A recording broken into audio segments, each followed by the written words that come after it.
a great day to talk about the matched pair t-test. Wouldn't you say, Sock? Yeah, definitely. So what is... Who are you?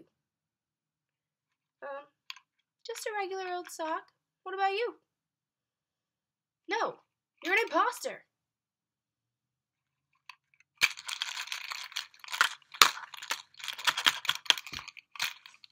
Get out!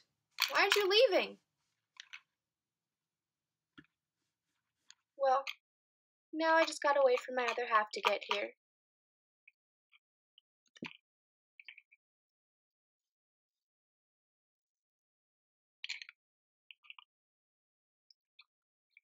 And there he is.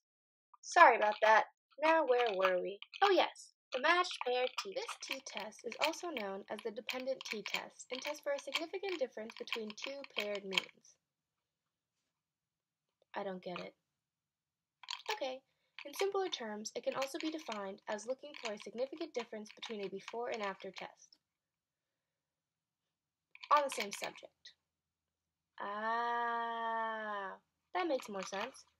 So, what are the requirements for this test? I'm glad you asked. First of all, you must have a continuous variable. The distribution of the variable must be normally distributed, and each individual must be measured twice, once before and once after. I don't get it.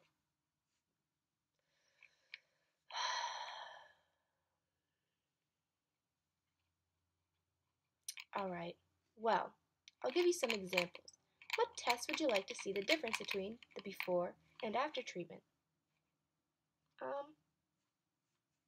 Puppies. Lots and lots of puppies. Okay. So, when looking at puppies, we can look at Labrador puppies. Yay! Imagine there are 10 3-month-old Labrador puppies, and you are testing to see if there is a weight difference in pounds between pre and post dinner. The null hypothesis is that the difference between the two variables is 0, meaning there's no difference. The alternative hypothesis would be that there is a difference. So, what kind of test do you think you would use to see the difference between the weight before and after dinner? Regression. What?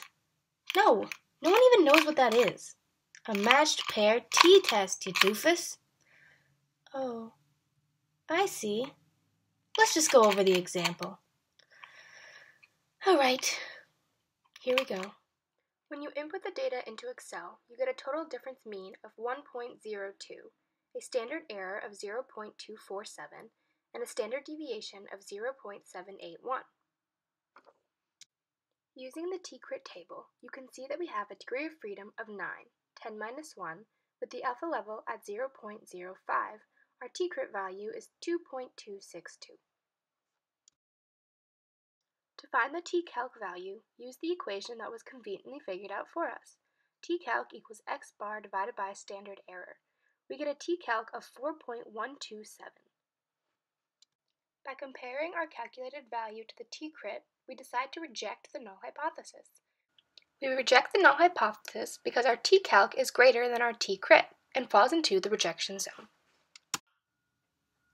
What? Is it really that easy? Yes. Other people did the difficult things for you, so you don't have to. It's basically just plug in and chug in since Excel did all of the hard work and the formula is just given to you. Piece of cake. Wow, you're right. Can we go over regression now? Ha! No.